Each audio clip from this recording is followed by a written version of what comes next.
Morning, and let me share with you something interesting. Daniel 6:16. The king spake and said unto Daniel, Thy God whom thou servest continually, he will deliver you. You probably recognize this verse as the story of Daniel when he's being thrown into the lion's den.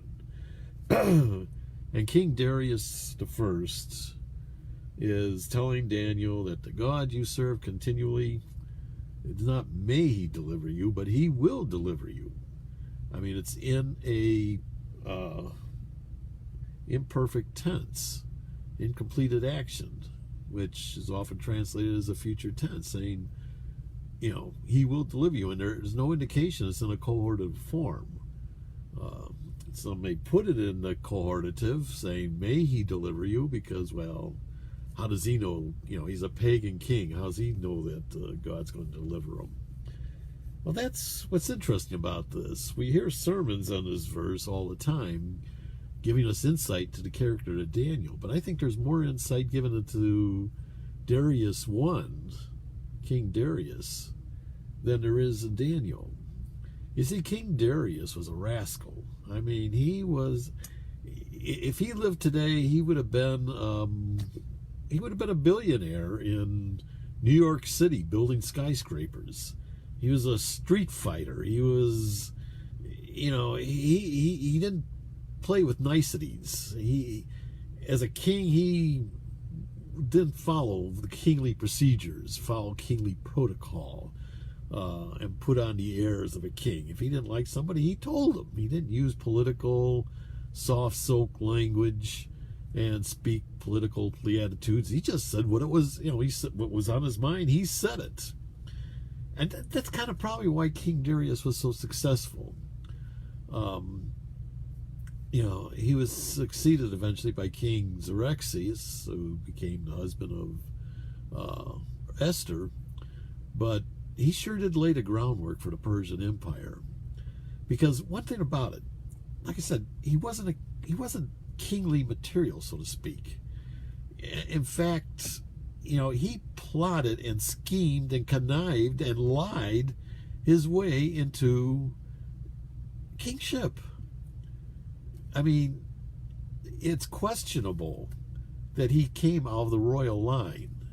He just dummied up his resume to make it appear he came out of the royal line. In fact, we're not even sure he was Persian. I mean, if he's Persian, then I'm Scheherazade. But he managed to just manipulate things. He's a great manipulator. He wasn't very popular, but he didn't care about popularity. Popular as a person, but he was popular as a king because he understood. He was in touch with the average person. Where most kings, they live up there in their palace and they're totally out of touch with their subjects. But Darius, he understood. He understood the peasants. He understood the people because, he was once one of them. And he just managed to connive his way to the throne. And what he did was Cambyses, who was the king of Persia, was spending all his time in Egypt. He had conquered Egypt, and he got enamored with the Egyptian religion and the worship of the goddess Nut. And the goddess Nut, very pagan. She was considered the creator of all things, of the universe and mankind. And he was getting ready to bring that religion and make it the state religion in Persia, except on the way, either he got into a battle or he decided to commit suicide. We're not too sure which it was. But he was severely wounded in his thigh. They think it was self-inflicted, and then it got infected and he died. He was Cambyses. Finally learning how to say that. Cambyses was not really the legitimate heir to the throne. It was his brother who was supposed to be heir to the throne. Except his brother, some along the line, disappeared. They made up a story, that he was off on some adventure in some far-off land. And since he wasn't around, Cambyses, after Cyrus, his father, died, he just assumed the throne of Persia. But he wasn't even around Persia at the time. There was no king in Persia. He was 6 years out there in Egypt after he'd conquered Egypt, and he started establishing his power there in Egypt. And so what Darius did was he found some priest who he just dummied up the priest's resume and said, this is Cambyses' brother. He's the one who's real king. He's the heir to the throne, and he put him up in the throne. And of course, when Cambyses heard this, boy, he headed back to Egypt. He was going to get his brother off, this imitator, this fake, this fraud, this imposter off the throne. Except on the way he died, but before he died, he confessed. He said, I'm the one who killed his own brother. Well, when word got back that Cambyses, which Darius knew the guy was a fraud to begin with. And this just played right into the lap of Darius, because this was the break he was waiting for. He was going to just, declare this priest that he put up as the right heir to the throne, declare him to be an imposter. Since he put him up there, he knew all the paperwork was phony, and declare him a imposter. And then by this time he had worked out the paperwork, his birth certificate, whatever it was, that he was Persian and he was part of the royal line, and that he was really heir to the throne. And now it turns out that Cambyses, the king of Persia to begin with, declared, this is an imposter because I killed the guy who you think he is. And so old Darius, there was no one else to step into the throne, and Darius said, well, here I am. And he, checked my counterfeit papers here, and I'm a king. I'm a part of the royal line. I'm Persian. And he took charge. I mean, this guy was a rascal, conniver, liar. And he wasn't, he had hardly any kingly protocol whatsoever. I mean, he just said it like he is. He called people names, and outright called that other king a pure imposter, a phony.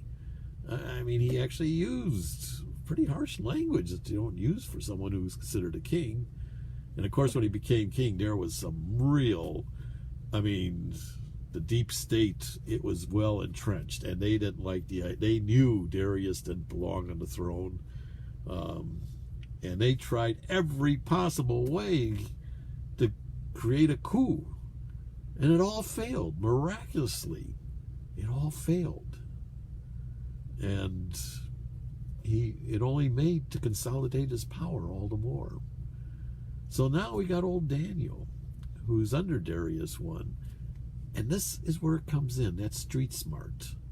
That having his, being in touch with the people and knowing what the people wanted, realizing that, he could consolidate his power. The people, he didn't care about being popular. He just knew as long as people were well fed, had money in the bank account, and were protected, and boy, he was a strict one on law and order. He didn't play pansy to any rioters. If they burned the business down, man, he'd say, to the lion's den with them. They don't deserve to live. Let's chop their heads off. And though some of the bleeding hearts didn't like that brutal attitude, most of the people say, yeah, finally, there's somebody here who knows what to do and protect us. He was in touch, and that's what's unusual about that phrase, the God whom you continually serve. The word serve, this is now Aramaic. This portion of Daniel is in Aramaic. And the word serve is palak. Palak basically means a millstone that grinds and cuts up. Now, how do you get serve out of that? Well, his idea, when you serve somebody, you go all the way. You let that person grind you up and cut you into little pieces, and you're still loyal. And that's the type of loyalty he was looking for. He was impressed with a loyal person. And boy, when someone was loyal, King Darius was your best friend. And he saw the loyalty that Daniel had. That even when there was a law that would have sent him to the lion's den for just praying to his God, he was so loyal to his God, willing to be torn up into pieces, willing to be palak for the sake of his God. Darius was impressed with that. And that's why he says, your God will deliver you, because that was Darius's mind thinking. If somebody is that loyal to their God, there's no way that God is going to let him go away. He's thinking in terms of himself as a king. If somebody is that loyal to me, there's no way I would allow him to be eaten up by lions. Of course, he had no choice with the laws of the kings and Persians. He couldn't retract it. If there was any way he could have retracted that, he did, but he took comfort in the fact he believes in a God out there. Now, I don't know anything about that God. Don't know but one thing I do know, there's a God that he worships, and that God answers his prayers, and that God takes care of him. You know, God used King Darius, the rascal that he was, the conniver, the cheat, the street fighter, the gruff, rough person he was the bull in the china shop. But boy, he watched people. He understood. And he didn't care about being popular. What he cared about was loyalty. And when he saw someone who was loyal to his God, he knew if that God was real out there, then there's no way that God would allow his servant, who was willing to be palaked, torn to pieces for his sake, would allow anything to happen to him. And you know, we need to think with the mentality of King Darius. If we're loyal, we serve God. If everything we do is unto God, and we recognize he's with us every moment of the day, then if we have the mentality of Darius, that type of loyalty, there's no way. If